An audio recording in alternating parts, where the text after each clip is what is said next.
এই জায়ের খান আলভী, সবাই হয়তো বা ইতিমধ্যে জানছেন যে ওনার লাইফে কি হয়ে গেছে। তো তার আগে একটা কথা বলি, ওইটা হইতেছে ওনার যে কাজগুলা, মানে এই মিডিয়া জগতের যে কাজগুলা ওনার ম্যাক্সিমাম ছিল মোটিভেশনাল আর রোমান্টিক বেশি ছিল।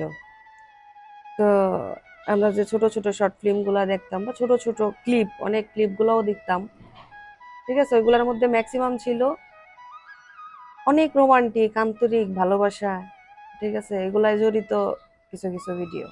তো ওইগুলা দেখা কিছু সাধারণ মানুষ, আমাদের মতো কিছু মানুষ চিন্তা করতো, হায় হায়, দেখছো একটা মানুষ এতটা ভালোবাসতে পারে কাউরে, সে এখনই এতটা ভালোবাসে, সে মনে হয় বাস্তব জগতে আরো কতটা ভালোবাসে, মানে এতটাও রোমান্টিক হইতে পারে, এতটাও সৎ সরল ছেলে মানুষ হয়।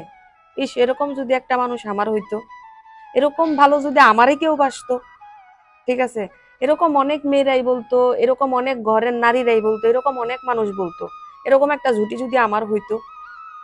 আর দেখো, সে যার হইছে, সে জানে তার যন্ত্রণা কতটুকু, সে আজকে দুনিয়ায় ছেড়ে দিছে। সুন্দর না? ভালো না? এবার আসো, দেখো আমরা চোখে যা দেখি ওইটা হচ্ছে চোখের শান্তি, মনের শান্তি বলেও একটা কথা আছে। চোখের শান্তি, মনের শান্তি দুইটাই আলাদা।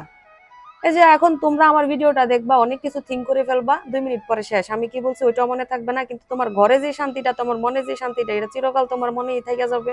ওটা তোমারে বয়া বয়া নিতে হবে তোমার মনে, ঠিক আছে। এখন ওই চোখের মধ্যে আমরা যেটা দেখলাম, সে মানুষটা, আহারে মানুষটা এত ভালো, অত ভালো, বা সে কিভাবে চলতেছে, সে ভালো খাইতেছে, ভালোভাবে লাইফ লিড করতেছে, অনেক ভালো। আসলে তার মনে কি ওইরকম ভাবে আছে, তোমরা যেভাবে দেখতেছো তারে, তার মনটাও কি ওরকম আছে, সুখী আছে? আর যদি থাকতোই, তাহলে তো আজকে এত বড় একটা ঘটনা ঘটতো না। 10 বছরের আহ সংসার, একটা ছেলে, বা যারে এতদিন মানুষ মনে করতো যে ইস, এর মতো যদি আমার একজন হইতো, আজকে তার বউ দুনিয়াতে নাই, তারে পাইয়া দুনিয়াতে সে নাই। তো ওইটা হইলো কথা। আর এই মিডিয়া জগৎটা এরকম হয় কি, আমরা তাদেরকে দেখা শিখি, তাদেরকে দেখা বলি, তাদেরকে দেখে আমরা অনুপ্রেরণা নেই, তাদের যে লাইফস্টাইল গুলা, যে স্টোরি গুলা তারা মেক করে ওইটার সাথে অভিনয় করে আমাদেরকে দেখায়, প্রচার করে, ওই জিনিসগুলাই থেকে তো আমরা শিখি না।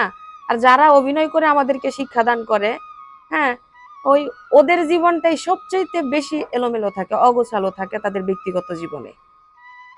এটা তোমরা বিশ্বাস করলে করো, না করলে না, এরকম অনেক দেখছি। দেখো, 30-35 বছরের সংসারও বিচ্ছেদ হয়ে যায় শুধু এই প্রফেশনটার কারণে, শুধু এই প্রফেশনটার কারণে, আর কোনো কিছুই না।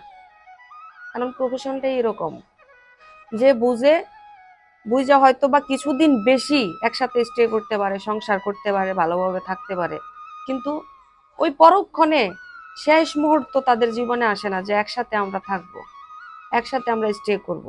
তারা মুভিতে, তারা নাটকে, তারা শর্ট সিনে যেরকম আমাদেরকে দেখায়, তাদের জীবনটা আসলে এরকম না। এই যে জাহের খান আলভী,